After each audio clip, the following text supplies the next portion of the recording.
જય શ્રી કૃષ્ણ. સત્સંગ ધાર્મિક કથાઓમાં આપનું હાર્દિક સ્વાગત છે. આજે આપણે વડ સાવિત્રીની પવિત્ર દિવ્ય કથા વાર્તા સાંભળીશું. જેઠ મહિનાની પૂનમના દિવસે આપણે વડ સાવિત્રીનું વ્રત કરવામાં આવે છે. આ વ્રતને આપણે વડ સાવિત્રી પૂનમ એમ કહીએ છીએ અને તેને જ્યેષ્ઠ પૂર્ણિમા પણ કહેવામાં આવે છે. તો આજે આપણે તેની પવિત્ર દિવ્ય કથા વાર્તા સાંભળીશું.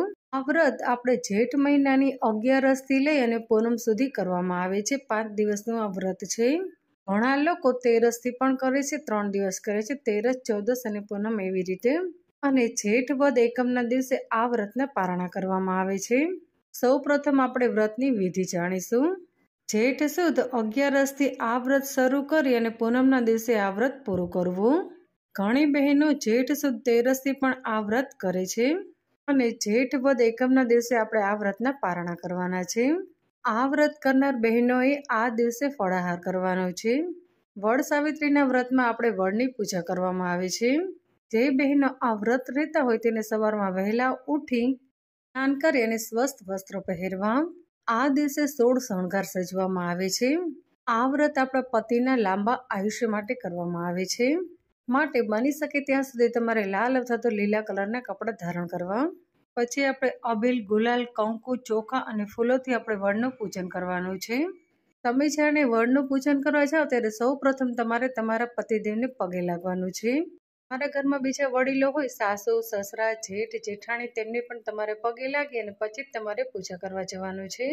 સૂતરનો દોરો લઈ તેને આપણે વડની ફરતી પ્રદક્ષિણા કરવાની છે અને પોતાના પતિના લાંબા આયુષ્ય માટે ભગવાનને પ્રાર્થના કરવાની છે. જે બહેનોએ વ્રત કર્યું હોય તેમને આ દિવસ દરમિયાન સતી સાવિત્રીની પવિત્ર દિવ્ય કથા વાર્તા સાંભળવાની છે.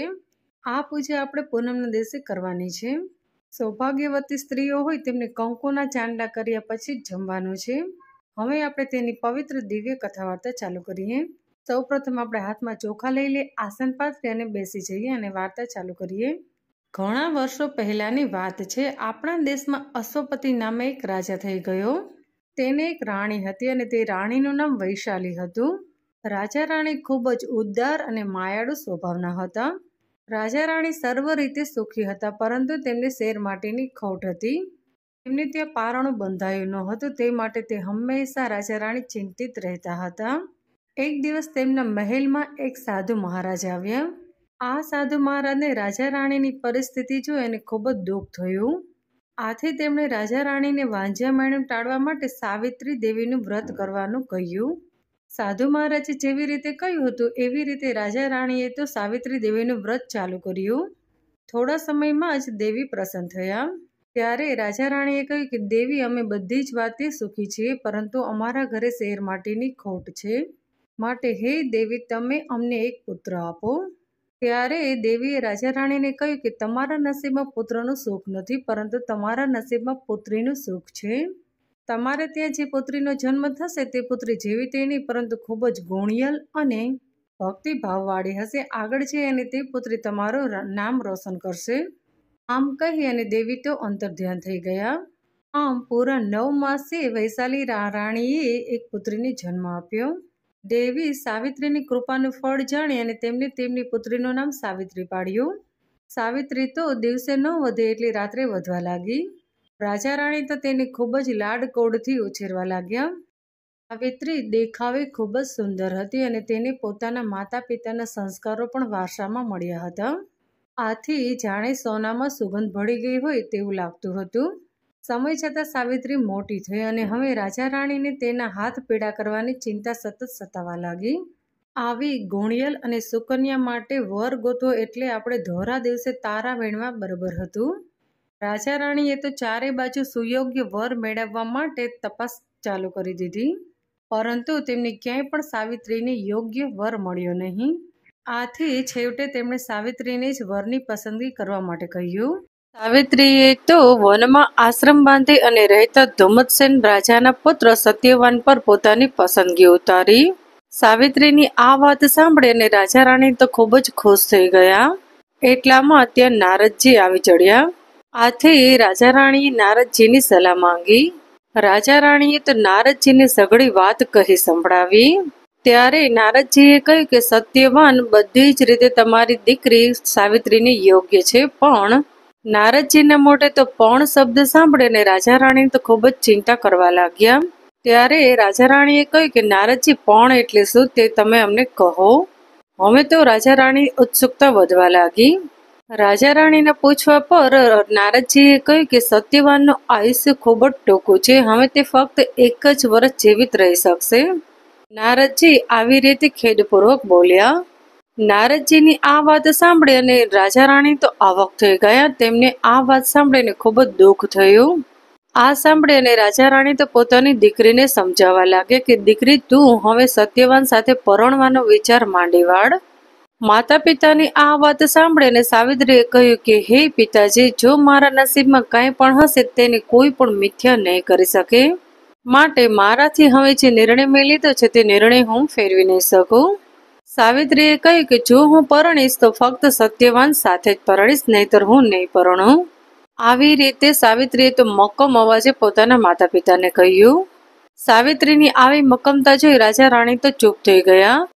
સ્વપતિ રાજા એટલે કે સાવિત્રીના પિતા નો છૂટકી ધુમ્મસ રાજાના આશ્રમે ગયા અને ત્યાં પોતાની દીકરીનું માંગુ નાખતા કહેવા લાગ્યા કે હે રાજા, મારું નામ અશ્વપતિ છે, હું આ રાજ્યનો રાજા છું. મારી પુત્રી સાવિત્રીના લગ્ન હું આપના પુત્ર સત્યવાન સાથે કરવા માંગુ છું.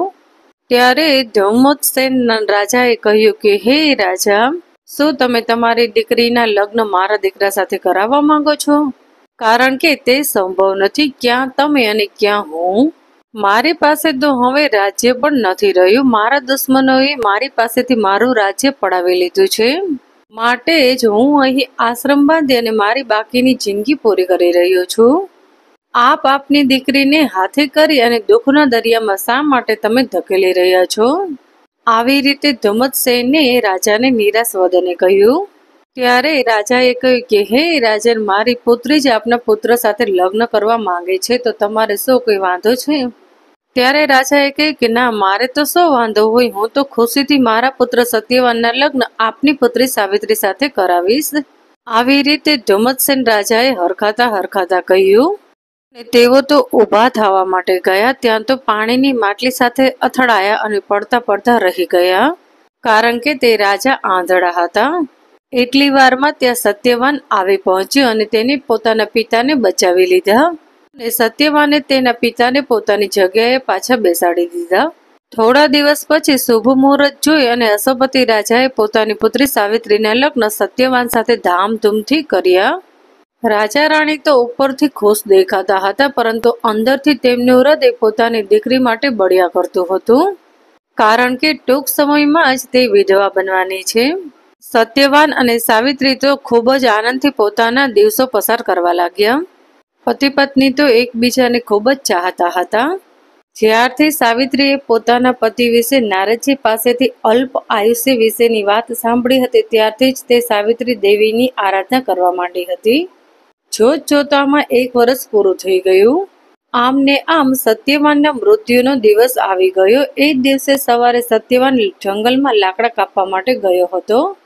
સાવિત્રી પણ સત્યવાન સાથે જંગલમાં લાકડા કાપવા માટે ગઈ હતી.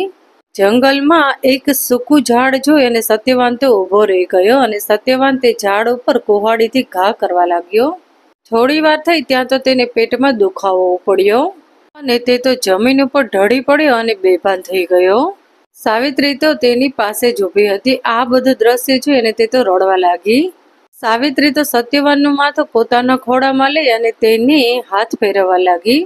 એટલામાં ત્યાં એક જાડો અને કાળો પહાડ જેવો વિશાળ માણસ પાડા ઉપર બેસી અને તે આવી પહોંચ્યો. તેને જોઈ અને સાવિત્રીએ કહ્યું કે હે દેવ, આપ કોણ છો અને અહીં તમે કેમ આવ્યા છો? આવનાર પુરુષ બીજો કોઈ નહીં પરંતુ સ્વયં યમરાજ હતા. તેમણે ગંભીર વદને કહ્યું કે હે દીકરી, હું યમરાજ છું. આજે તારા પતિનું આયુષ્ય પૂરું થઈ ગયું છે, માટે હું તેને લઈ જવા માટે આવ્યો છું. આમ બોલી યમરાજે સત્યવાનના શરીરમાંથી પોતાના હાથમાં રહેલા પાસ વડે પ્રાણ ખેંચી લીધા. આથી સત્યવાનનું ખોડિયું નિષ્પ્રાણ બની ગયું. સત્યવાનના પ્રાણ જવાથી સાવિત્રી ખૂબ જ દુઃખી થઈ ગઈ અને તેને ખૂબ જ મોટો આઘાત લાગ્યો. સાવિત્રી તો રોતી કકડતી યમરાજાની પાછળ પાછળ જવા લાગી. યમરાજાએ તેની પોતાની પાછળ આવતી જોઈ અને સાવિત્રીને કહ્યું કે તું શા માટે મારી પાછળ પાછળ આવી રહી છે? યમરાજાએ કહ્યું કે લલાટે લખેલા લેખ ક્યારે પણ મિથ્યા થતા નથી. તારા પતિના નસીબમાં લાંબુ જીવવાનું નહીં લખ્યું હોય, માટે તું પાછી ચાલી જા. સાવિત્રીએ યમરાજાને કહ્યું કે જ્યાં મારા પતિ ત્યાં હું, તમે ગમે તેમ કહો, પરંતુ હું પાછી તો નહીં જ ફરું. વળી હું તમારી સાથે 7 ડગલા ચાલી, માટે આપણી વચ્ચે મિત્રભાવ બની ગયો છે. થી હું તમને મિત્ર ભાવે વિનવી રહ્યું છું કે મને મારો પતિ ધર્મ તમે બજાવવા દો. યમરાજાએ કહ્યું કે દીકરી, હજી પણ હું તને કહું છું કે તું પાછી વળ, તારે જે જોઈએ તે તું માંગી લે, પરંતુ હું તારા પતિના પ્રાણ તને પાછા નહીં આપું. ત્યારે સાવિત્રીએ કહ્યું, તો સારું, તમે મારા અંધ શસ્ત્રાને ચક્ષુદાન આપો અને તેને તમે દેખતા કરી દો. આ સાંભળીને યમરાજાએ કહ્યું કે તથાસ્તુ, હવે તું પાછી વળી જા દીકરી. ત્યારે સાવિત્રીએ કહ્યું કે હે યમરાજા, હવે અહીંથી પાછું વળવું મારા માટે અશક્ય છે. જ્યાં મારા પતિ ત્યાં હું, એ જ નારીનો ધર્મ છે. વળી સત્પુરુષનો સત્સંગ કદી પણ મિથ્યા થતો નથી. તો પછી શું તમારો સત્સંગ નકામો જશે? આ સાંભળી અને યમરાજાએ કહ્યું કે હે દીકરી, તે સાચે જ મને ધર્મ વિશે સમજણ આપી છે. હું તારી હોશિયારી જોઈ અને ખૂબ જ ખુશ થયો છું. તારા પતિના પ્રાણ સિવાય બીજું ગમે તે તું માંગી લે, હું તેને ખુશી ખુશીથી આપી દઈશ. હે દેવ, તમે મારા સસરાને ચક્ષુદાન આપી અને તેમને દેખતા કર્યા. હવે હું મારી ઈચ્છા છે કે તેમને છીનવાઈ ગયેલું રાજ્ય તમે તેમને પાછું આપો. આ સાંભળીને યમરાજાએ કહ્યું કે તથાસ્તુ દીકરી, હવે આગળનો રસ્તો ખૂબ જ વિકટ આવી રહ્યો છે, માટે તું અહીંથી પાછી વળ. એવી રીતે યમરાજ બોલ્યા. હે દેવ, તમે દરેક પ્રાણીને નિયમમાં રાખો છો, માટે તમારું નામ યમ છે. દરેક પ્રાણી ઉપર દયાભાવ રાખો અને શરણે આવેલાનું રક્ષણ કરવું, તેનું નામ જ ધર્મ છે. અત્યારે હું તમારા બારણે આવી છું, શું તમે મારું રક્ષણ ન કરી શકો? હે દીકરી, તારી મધુર વાણી સાંભળી અને હું તારા પર ખૂબ જ પ્રસન્ન થયો છું. તારા પતિ સિવાય બીજું ગમે તે તું માંગી લે, હું તને અવશ્ય આપીશ. આ સાંભળીને સાવિત્રીએ કહ્યું કે હે દેવ, મારા માતા પિતાને એક પણ પુત્ર નથી, માટે તમે તેમને 100 પુત્રો આપો, તેમનો વંશ ચાલુ રહે તેવું તમે વરદાન આપો. આ સાંભળીને તથાસ્તુ કહી યમરાજ તો આગળ ચાલવા લાગ્યા. એટલે સાવિત્રી પણ તેમની પાછળ પાછળ જવા લાગી. ત્યારે યમરાજાએ કહ્યું કે દીકરી, હવે શું બાકી રહી ગયું છે? હજી પણ તારે જે જોઈએ તે તું માંગી લે, હું તને અવશ્ય આપીશ. ત્યારે સાવિત્રીએ કહ્યું કે હે દેવ, મારે પણ 100 પુત્ર જોઈએ છે. સાવિત્રીનું આવું સાંભળી અને યમરાજાએ કહ્યું કે તથાસ્તુ, તારી ઈચ્છા ફળીભૂત થશે, માટે હવે તું કૃપા કરી અને પાછી વળ, તું મને જવા દે. દેવ, આપે 100 પુત્રો મને પ્રાપ્ત થાય તેવું તમે વચન આપ્યું છે, પરંતુ મારા જેવી પતિવ્રતા સ્ત્રીની પતિ વગર પુત્ર સી રીતે થાય તે શક્ય છે? એનો તમે કોઈ પણ પ્રકારનો વિચાર કર્યો છે ખરો? માટે આપના વરદાનને ફળીભૂત કરવા માટે તમે તમારા પતિને પાછો સોંપી દો. સાવિત્રીની ચતુરાઈ ઉપર યમરાજ ખૂબ જ ખુશ થયા. તેમણે આપેલા વરદાનને ફળીભૂત કરવા સત્યવાનનો પ્રાણ સાવિત્રીને આપે જ છોડકો હતો. હવે તો યમરાજ પોતાના વચને જ બંધાઈ ગયા હતા.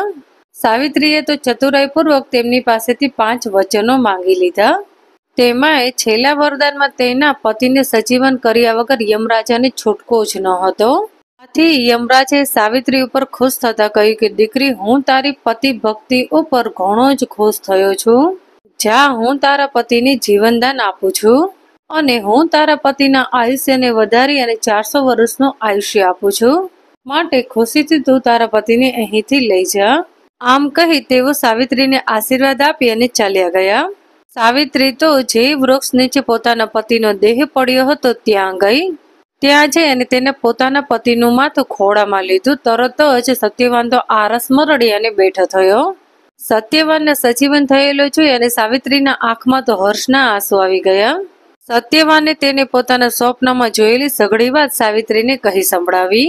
તેના જવાબમાં સાવિત્રીએ જે સત્ય હકીકત હતી તે સત્યવાનને કહી સંભળાવી. યમરાજાના વરદાનના પ્રતાપે સત્યવાનના પિતા ધુમ્મસેન દેખતા થઈ ગયા અને તેમનું ગુમાયેલું રાજ્ય તેમને પાછું મળી ગયું. સાવિત્રીના માતા પિતાના ઘરે પણ સમય જતા 100 બળવાન પુત્રોનો જન્મ થયો. સાવિત્રી પોતે પણ 100 ગુણવાન, બળવાન અને આયુષ્યવાન પુત્રોની માતા બની. આમ બધે આનંદ છવાઈ ગયો. હે મા સાવિત્રી, તમે જેવા સાવિત્રીને ફર્યા તેવા સર્વને ફરજો. તમારું વ્રત કરનાર, વાર્તા લખનાર, વાર્તા વાંચનાર, વાર્તા સાંભળનાર સર્વની દશા સુધારજો. બધાને સુખ, સંપત્તિ અને સંતતિ આપજો. શ્રદ્ધા, વિશ્વાસ અને શ્રેષ્ઠતા પ્રદાન કરજો.